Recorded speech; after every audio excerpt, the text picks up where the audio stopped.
I want to ask each one who believes this morning that Jesus died and rose again. If you believe that Jesus died and rose again today, raise your hand.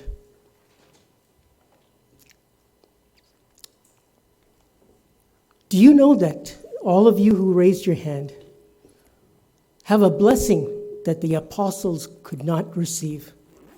Each one of you who raised your hand today have a blessing that even the apostles did not receive. Turn with me to John chapter 20. John chapter 20, verse 29.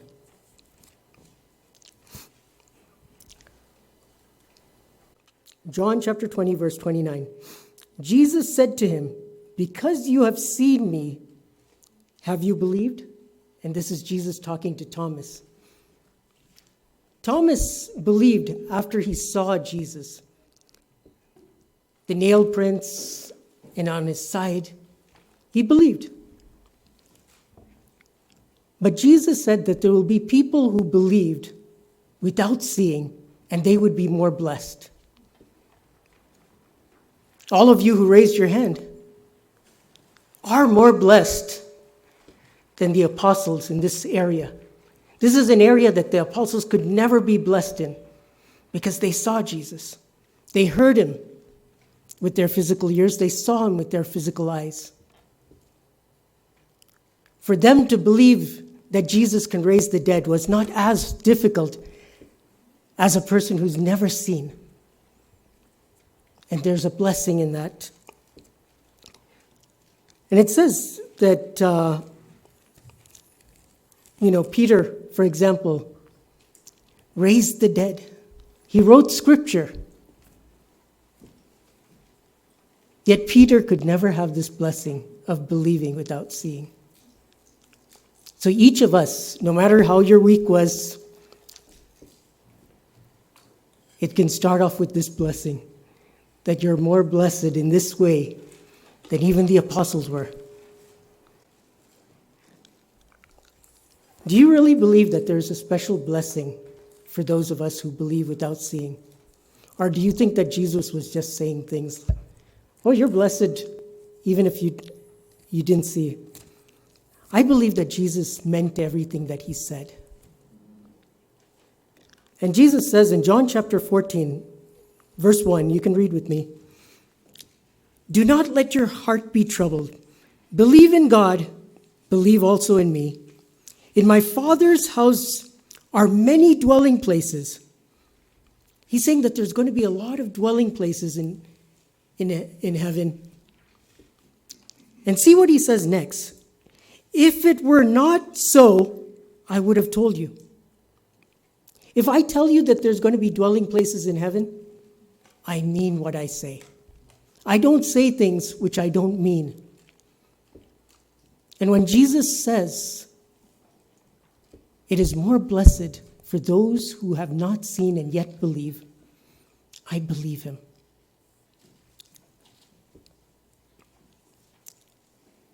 It says, "If I go and prepare a place," verse 3, "for you, I will come again and receive you to myself, that where I am, you may be also." The Lord's desire is for us to be with him always, whether it's here on earth, where he's with us, or whether it's in heaven when we be with him. And I think about this. If Jesus stressed that he was going there to prepare a place for us, how wonderful will that place be that he's preparing for us? Remember, it took only the Lord 6 days to make the heavens and the earth that we see. And it's nearly 2,000 years since he's gone to prepare a place for us. How much more glorious is it going to be that day when we see all that he's prepared for us? But do we have to wait till we get to eternity to see that all the things that he's preparing for us? What do you think? If I ask a question like that, it's probably means that no, we don't have to wait till we get to eternity. Turn with me to 1 Corinthians chapter 2. The Lord is preparing something wonderful, not for everyone.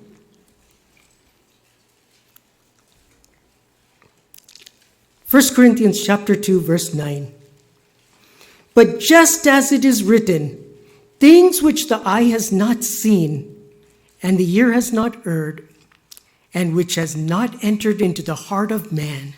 That means something you've never seen, something you've never heard about, something that you've never even imagined. All that God has prepared for those who love him. It's not for everyone. God is not going to heaven to prepare things for everyone. He's preparing those things that are unimaginable for those who love him. And it says in verse 10, and this is the beautiful promise that we all can receive. For to us, God has revealed them through the Spirit. What has God revealed to us through his Spirit? The things that he's preparing for those who love him. We don't have to wait until we enter into eternity to see all that God is preparing us. Today, he will reveal to us those wonderful things.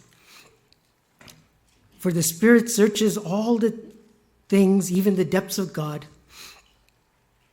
And it goes on to say, verse 12, now we have received not the spirit of the world, but the Spirit who is from God, so that we may know the things freely given to us by God. We are so privileged. Just like I said, we are privileged that we are living in this time of not seeing and believing. Today, when I asked you to turn to your Bibles, each of you turned to your Bibles. But if you were born in if we were born in the 1200s or 1100s, you would not have a Bible in your hand to open up and read these promises. You had to rely on whatever you heard from others. Today, we're privileged to have this Bible that we can read these promises that God has given us.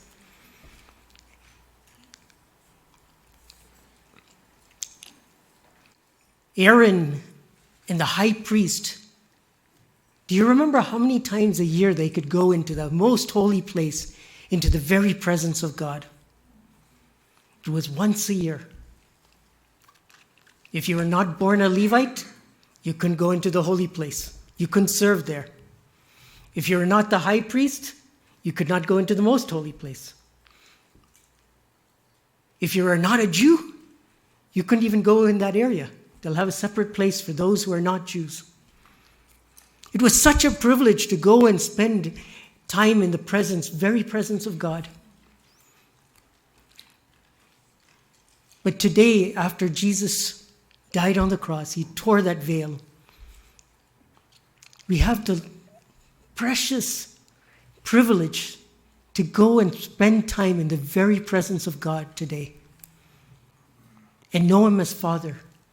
That was something that all the prophets, Elijah, Elisha, John the Baptist, could never call God Father. They could never look up and say, Father, thank you. You love me, you care for me. I'm your child. They could never say that. It says if you turn with me to Matthew 13. Matthew 13.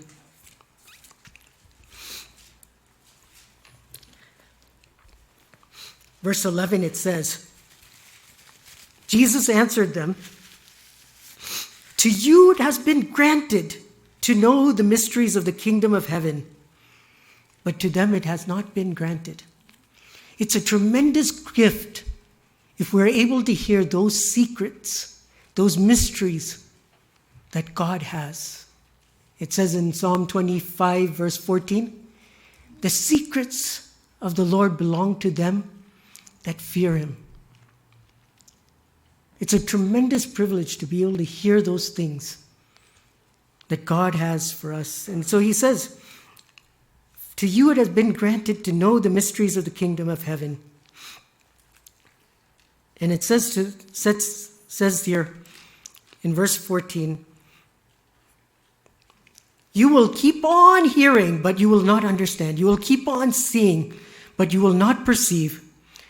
For the heart of this people has become dull, and their ears have been they scarcely hear, and they have closed their ears. Otherwise, they would see with their eyes, hear with their ears, and understand with their heart, and return, and I would heal them. In Mark chapter 4, it says, instead of healing them, I will forgive them. Some people, they go and they hear, but they have not been granted this privilege to be able to understand. And it goes on to say, verse 16, but blessed are your eyes because they see, your ears because they hear. For truly I say, many prophets and righteous men desired or longed to see what you see and did not see it. They could not know God as a father.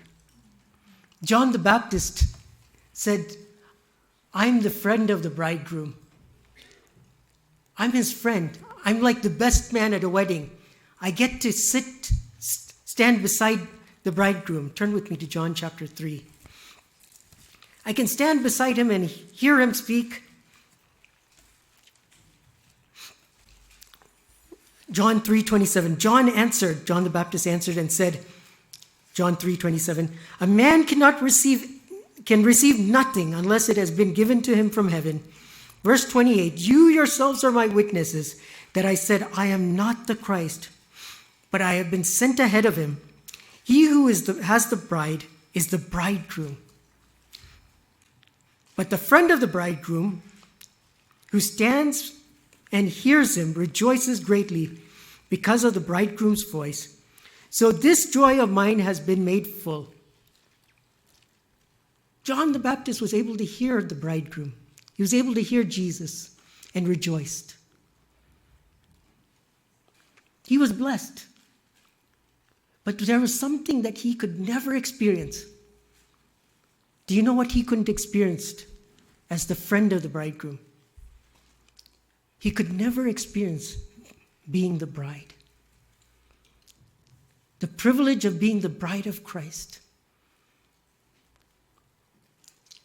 The bridegroom doesn't sell his secrets to the best man. He tells the secrets to the bride. In John 15, if you turn with me to John chapter 15.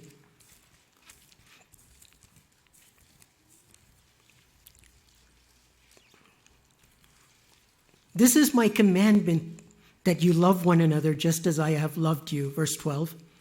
John 15:13. Greater love has no one than this, that one lays down his life for his friends. You are my friends if you do what I command you. Verse 15. No longer do I call you slaves, for the slave or the servant does not know what his master is doing. The angels, all those angels, they listen and obey. The servants of God, the prophets, all of them listened and obeyed. They shared God's word. But they could not have this. I call you my friends if you do what I command you. No longer do I call you slaves, for the slave does not know what his master is doing. But I have called you friends, for all that I have heard from my Father, I have made known to you. Do you want to hear everything that the Father has to say? I do. I want to hear all these things. Jesus heard from the Father and he says, I'll tell it to my friends. He tells it to his bride. I'm going to say a part of a verse. I want you to complete it for me. Not everyone who says, Lord, Lord, will enter into the kingdom of heaven, but Very good. But he who does the will of my Father will enter in. It's found in Matthew chapter 7, verse 21. Matthew 7:21. Not everyone who says to me, Lord, Lord, will enter the kingdom of heaven, but he who does the will of my Father who is in heaven will enter. So there are going to be many people who are going to be knocking on that door. Lord, Lord, let us enter in. And he'll say, not everyone who says, Lord, Lord, is going to enter, but those who do the will of my Father. So I say how important it is for me to know and do his will. It's only those people who are going to enter into his kingdom. And so I say, Lord, I want to be one among those who first knows your will. I want to know your will, the will of my Father. And then I want to walk in that will. And so as I think about God's will, and I see many people, examples of people in Scripture who sought to do God's will, I think of two people in particular right now. And I believe both of them, God had a perfect plan for their life, a perfect will for their life to walk in. And one actually walked in that will, and the other one, I believe, settled for something that was less than God's best. These two examples are from the Old Testament. And the first one was Lot, Abraham's nephew Lot. Abraham was a man who walked with God, he heard God. God calls him his friend. And that's how he was. He was a very godly man. And I think Lot recognized something of Abraham knowing God and walking with God, hearing God speak to him. It says in one place, when God says he's going to destroy Sodom and Gomorrah, do you know what he says about Abraham? He says, how can I do this without letting Abraham know about it? That's how close his relationship with God was. God could not hold something back without telling Abraham. And so I think that's why Lot tagged along with him. But as he went, and he was blessed, had many livestock. You might remember, if you turn with me to Genesis 13. Turn with me to Genesis 13. There came a time where Lot had to make a choice. Verse 8, Genesis 13:8. And Abram said to Lot, please let there be no strife between you and me, nor between my herdsmen and your herdsmen, for we are brothers. Is not the whole land before you? Please separate from me. If to the left, then I will go to the right. If to the right, then I will go to the left. Lot, you pick first. Lot, I know you're younger to me, but I'm going to let you pick first. And whatever you don't want, I'll take it. In our life also, as we seek God's will, there are going to be things that the Lord leads us to. And we're going to be having this choice. We can either trust ourselves to pick what we want, or say, Lord, I'll let you pick for me. And it says that he lifted up his, verse 10, Lot lifted up his eyes and saw the valley of the Jordan, and it was a well-watered everywhere. This was before the Lord destroyed Sodom and Gomorrah, like the garden of the Lord. Like the land of Egypt, you go to Zoar. 11, verse 11, so Lot chose for himself all the valley of the Jordan, and Lot journeyed eastward. And so If there were two presents, and God said, you know what, you can have either one of these presents, and you didn't know what was inside, which would you pick? I would, again, I know what's inside, but if I didn't know, I would look at what's on the outside and say, you know what, this looks best. I want to pick what's best. This looks ordinary, doesn't have any bow. And I see Lot. He saw it. You know what? This looks nice and shiny, well-watered. Everything looks beautiful. I want that. This looks good to me. He chose for himself. He went there. He settled there. He pitched his tent towards that. And there was sin and all of that rampant all over there. It says there in verse 13, now the men of Sodom were wicked exceedingly and sinners against the Lord. Yes, there's wickedness and all of that, but it looks really, really good. I want to go there. I want that. And he gets his way. Years go by. And you might remember Abraham's pleading with God, saying, if there is at least 10 people in that place, will you spare it?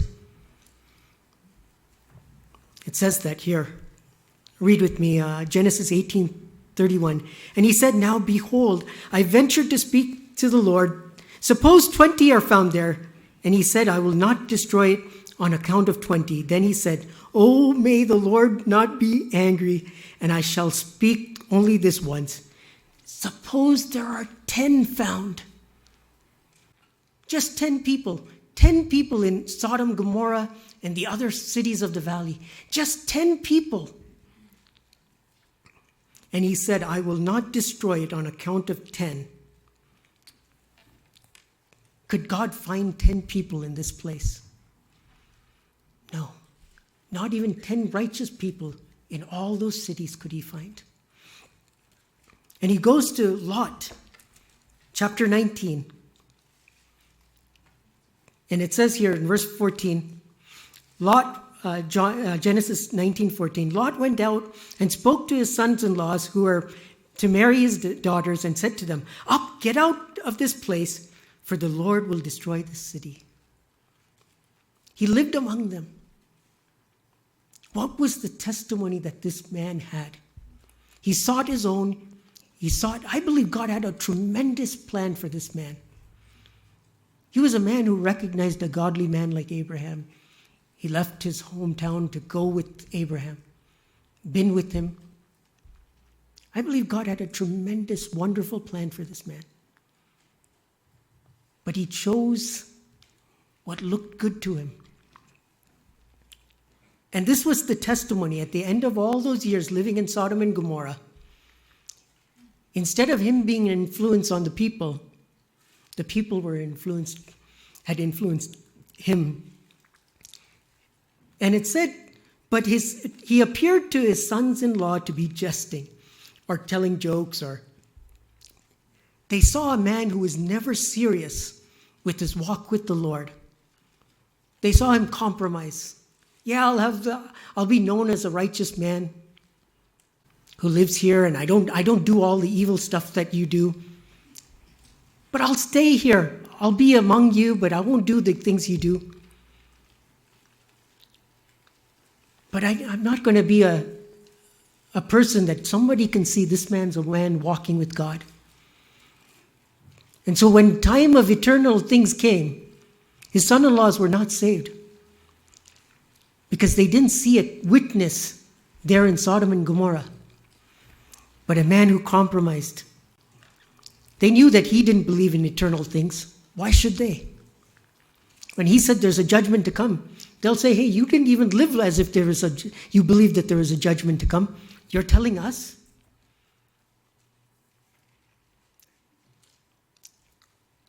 And it says, when morning dawned, the angels urged Lot, saying, up, take your wife and your 2 daughters who are here, or you will be swept away in the punishment of the city.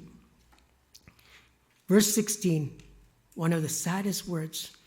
But he hesitated. God's saying, save your life and your family's life. But he said, no, no, no.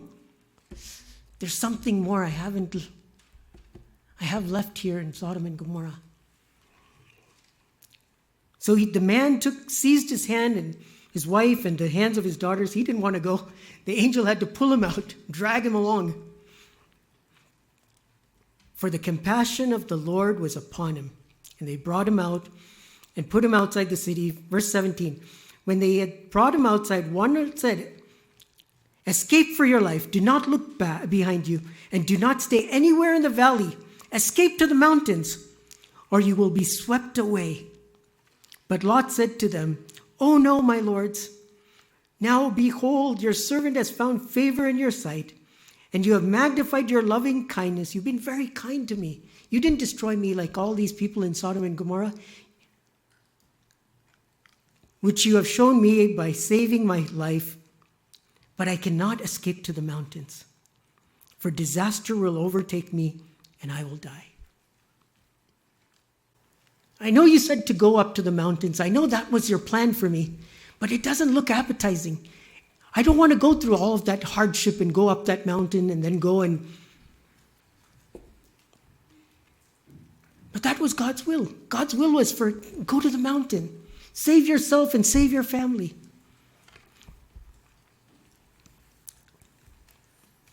Verse 20, now behold, this town is near enough to flee to, and is small.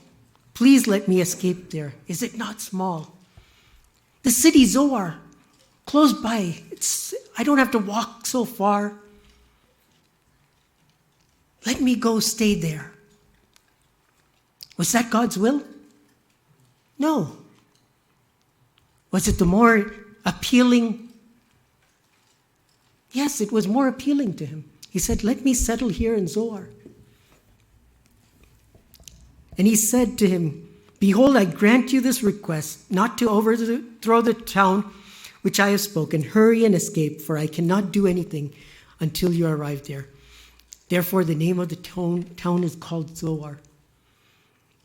The only reason that Zoar is not destroyed today is because of Lot. A man who wrestled with God to have his own way. And the saddest thing was when God allowed him to have his own way. Today, I believe he regrets the choice he made that day when God told him to go. He who does my Father's will enter in. There's a will, there's a way that God has put for us. There's another way. There's a way that appears. Turn with me to Proverbs chapter 14. Proverbs 14. There's a way that appears. Proverbs 14:12. There is a way which seems right to a man, but its end is the way of death. He lost his wife. His wife turned back. He could save himself. He was strong enough to turn away from Sodom and Gomorrah, but his wife wasn't. And because of his compromising, he stayed there in Zoar. When the fire and brimstone came, his wife turned back. And his children go astray. All because he compromised.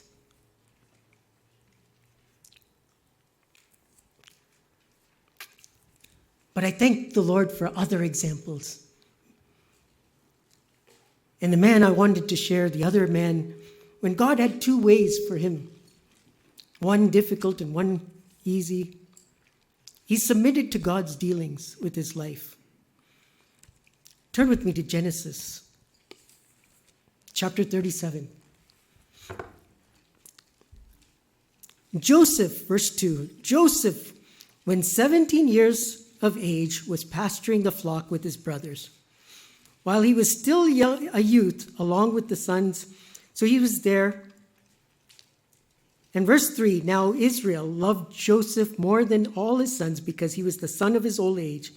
And he made a multicolored tunic or a coat. Verse 4, his brothers saw that his father loved him more than his brothers, so they hated him and could not speak to him on friendly terms. They were jealous of his brothers. Was it his fault? No.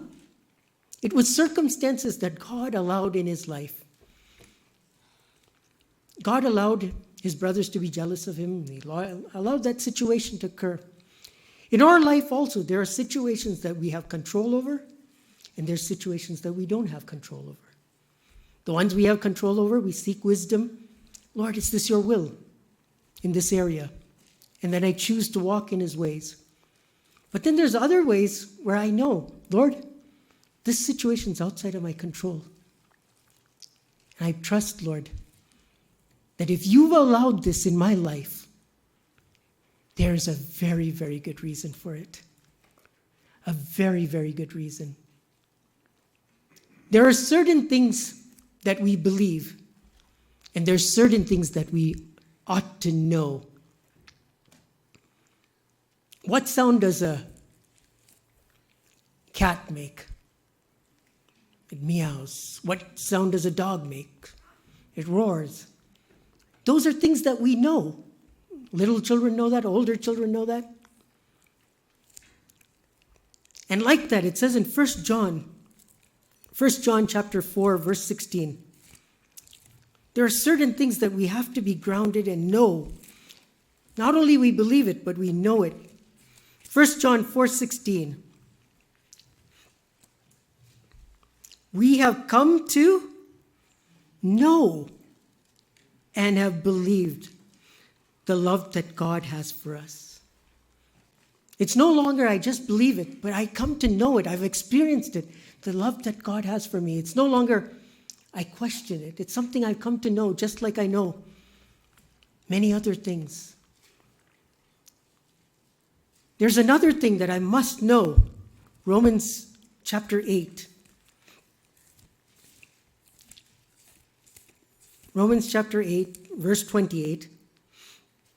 And we know that God causes all things to work together for good, for those who love him and who are called according to his purpose. These are things that I know. That if God allows something outside of my ability to control, there is extremely good reason for which he has allowed that to happen in my life. Whether it's a person, a circumstance, a situation in my life, if God has allowed it, and I love him, there's something wonderful that's going to come out of that. And so if we turn back to Genesis 37,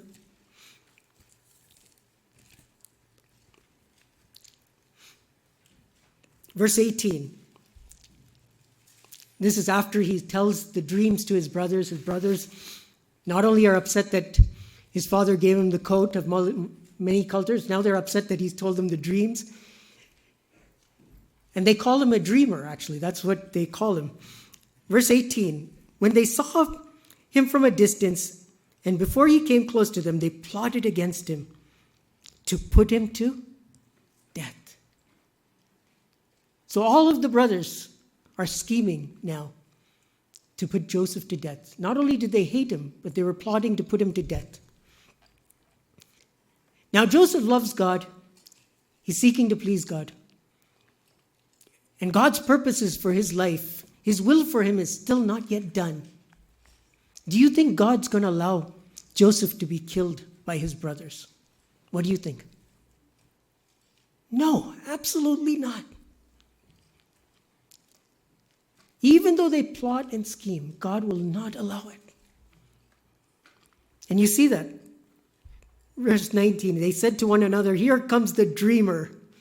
20, now then come, let us kill him and throw him into one of the pits. We will say that a wild beast has devoured him or killed him. Then let us go and see what will become of his dreams. 21, but Reuben heard this and rescued him out of their hands, saying, "Let us not take his life." Who put that thought in Reuben's heart? It was God. God put it there because he wanted to preserve the life of Joseph. God had a plan. God had a wonderful plan for Joseph. And it was not going to be hindered by his scheming brothers. Time goes on, and we read in chapter 39 of how he was falsely accused by Potiphar's wife and put into prison. And as he was in prison there, he could be thinking to himself, "Lord, what kind of plan is this? I'm here in jail, sitting here for doing something that I didn't even do wrong. Why am I here? Why are my brothers against me? Why is this Potiphar's wife against me? Why is everybody against me, Lord? How am I going to be able to fulfill anything sitting here in this prison?"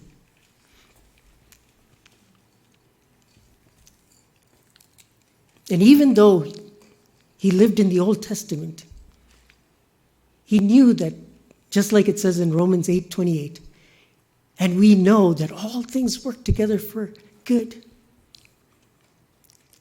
And for us, it seems, everything that happens seems like, oh, this is a coincidence. But was it a coincidence that the cupbearer and the baker would be put in the same cell area that Joseph is there? No, it wasn't a coincidence. And in everything in God's plan, it's wonderful. It looks like it's a coincidence. Oh, that was a coincidence that they appeared to come. But it wasn't. God was planning in secret every single day. And we know that what happened. They both had dreams, the cupbearer and the baker. And the cupbearer was released. And I believe Joseph would have thought, this is my chance. This is my chance to get out of prison. And there was nothing wrong. He asked the wine bearer, okay, just one thing. You know, I told you your dream. I encouraged you. Just one thing. Go and tell the king, the Pharaoh, that I'm here. I didn't do anything wrong. I'm here. Please set me free. And we know what happened. The wine bearer forgot. Who allowed him to forget? I believe the Lord allowed him to forget because it wasn't time yet. It wasn't time for Joseph yet to go and be released. That was God's plan. It didn't look appealing. And I know Joseph could have been, because if I was in that place, I would be thinking, there was only one thing I told him to do. Just tell him to go and just tell him that I'm here. That's all. Was that too much to ask him? So easy to have a grudge, a bitterness. He forgot me. After all I did for him, this is how he repays me, forgetting? And brother, sister, young child, there are many people in our life that will come along intentionally or unintentionally. May forget, may do something, consciously, unconsciously. But for a child of God, we know that his will is the best. It may not look right. It might not look appealing like this one. But there is a wonderful thing that God has in store for those who love him. And so it's wonderful to see that this is what we can claim as a promise. It says in Genesis 44. Genesis 44.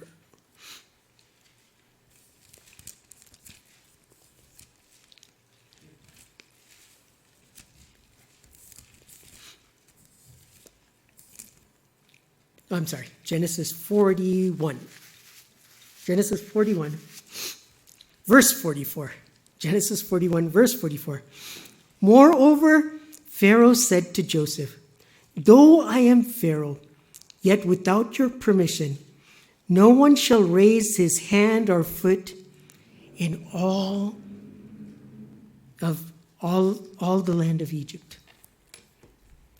Nobody will do anything without your permission. Not a single hand or foot will be able to raise without your permission. This was the promise that the Pharaoh gave to Joseph. But I think of God, the promise he's making for each one of us who love him and are called according to his purpose. The same way the Pharaoh said to Joseph, no one can touch you, child of God. No one can do any harm to you. No one can lift a hand or foot without my permission. No matter what they do, no one can do a thing. If you love me and are called according to my purpose, no matter how much people try to do this, it will not work out. Do you believe that, brother, sister, young child? No one can destroy God's plan for you. We can choose another plan other than the one that God has for us. But no one can harm us or do any harm, no matter how hard they try. I was very encouraged by this thing that happened in the life of Paul. Turn with me to Acts chapter 23. Acts 23, verse 12. When it was day, the Jews formed a conspiracy and bound themselves under an oath. That means they made a promise, saying that they would neither eat nor drink until they had killed Paul. This is commitment. This is not just saying, I hope I can kill him. This is like, if I don't kill him, I'm not going to eat or drink until I have. These people are determined to kill Paul. But it's just wonderful to see. It so happened that it says that there were more than 40 people that formed this plot, verse 13. And it says here, verse 16, but the son of Paul's sister heard of their ambush, and he came and entered the barracks and told Paul. Again, it seems like, it happened. Who put Saul's nephew over there to overhear this conversation? I believe it was the Lord. The Lord allowed Paul's nephew to hear that and go and tell the centurion, hey, this is what they're going to do. And I see it for God's children. God will go,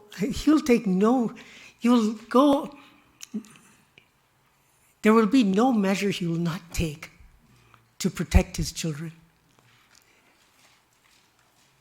For everybody, it just happened per se, it just happened like that by coincidence. No, it didn't happen by coincidence. God planned every day of Paul's life, protected him from all these dangers. That's the same Lord who's planning every day of your life and mine. No matter who schemes, no matter who does what, they cannot do anything without God's permission in our lives as a child of God. Tremendous privilege. God will help us fulfill his plan for our lives. And there's one more thing I wanted to say as I share. As we seek to do God's will, there's two things. One is fear and failure. Fear and failure. Two things as we seek to do God's will. Fear and failure. And one we saw, the fear when 40 people are seeking to kill me. I don't have to be afraid if the Lord's time has not come for me. Nothing will happen. The second is failure. And this is also in Acts 23. Verse 1, Paul looked intently at the council and said, brethren, I have lived my life with a perfectly good conscience before God up to this day. The high priest commanded those standing beside him to strike him on the mouth. Then Paul said to him, God is going to strike you, you whitewashed wall. Do you sit and try me according to the law, and in violation of the law order me to be struck? Verse 4, but the bystander said, do you revile God's high priest? And Paul said, I was not aware, brethren, that he was the high priest. For it's written, you shall not speak evil of a ruler of your people. Paul's life was to share the testimony of what Christ did in his life. And that's what he was going to do every place. And in this place also, he wanted to share God's word. He said, Lord, my life is yours. I want to do your will. Sincere. Yet as he starts off to share his testimony, what happens? He fails. I don't think he planned up getting up that morning. He was going to go and revile the high priest. I don't think that's what he woke up thinking. He wanted to go there and share the testimony of God. Yet the first thing that comes out, God smite you, you whitewashed wall. Failure. And then he apologizes. And then he continues. And he says, but perceiving that one group was Sadducees and the other Pharisees, Paul began crying out in the council, brethren, I'm a Pharisee and a son of Pharisees. I'm on trial for the hope of the resurrection of the dead. That was not the reason why he was on trial. But he said that so that he could get them, the Sadducees and the Pharisees, to argue with one another. Again, he was there to testify of what God was doing in his life, and he failed again. And for each one of us, none of us, I think, wake up in the morning, today is the day I want to really do something and fail. No, we get up in the morning sincerely wanting to be a witness of Lord.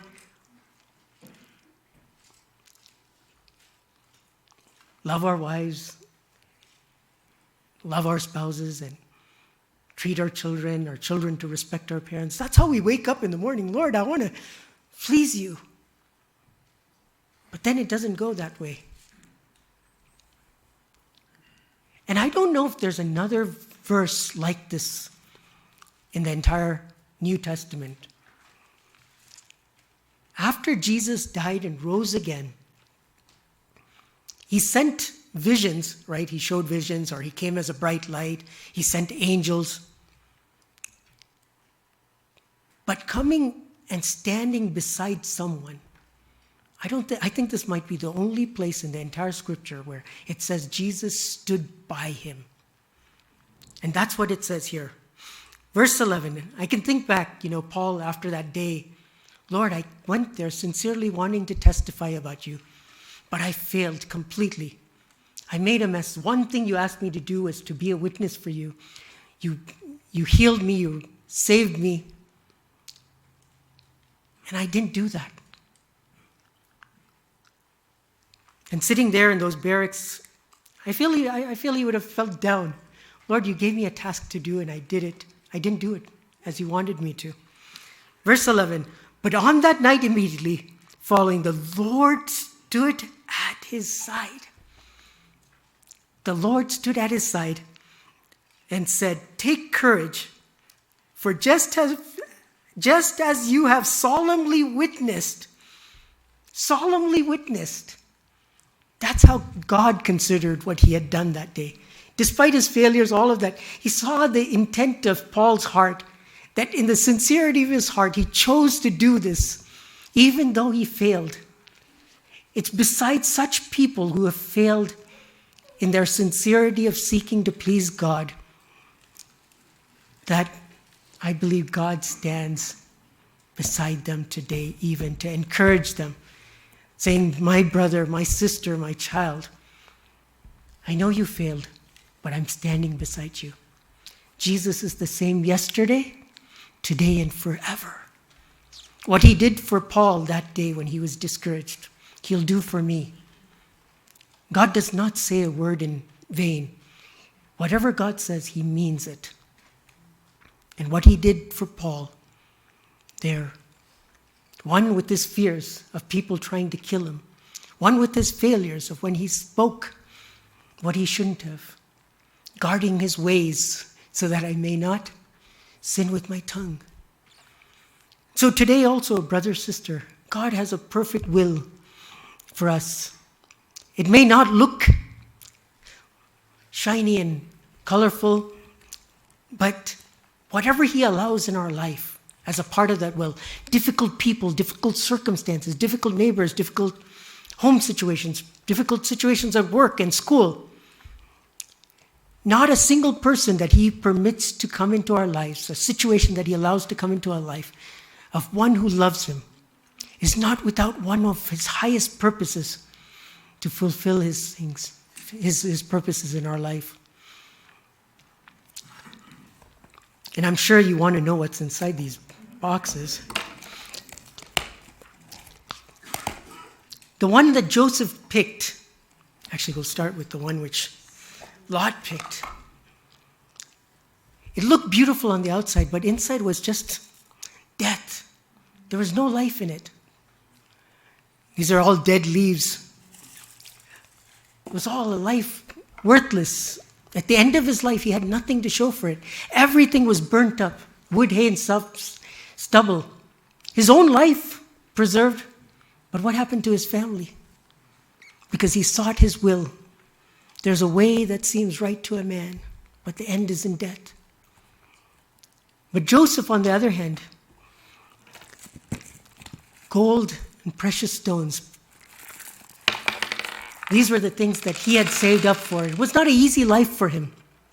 It was not an easy life. There was things where he would like, Lord, why am I here in prison still?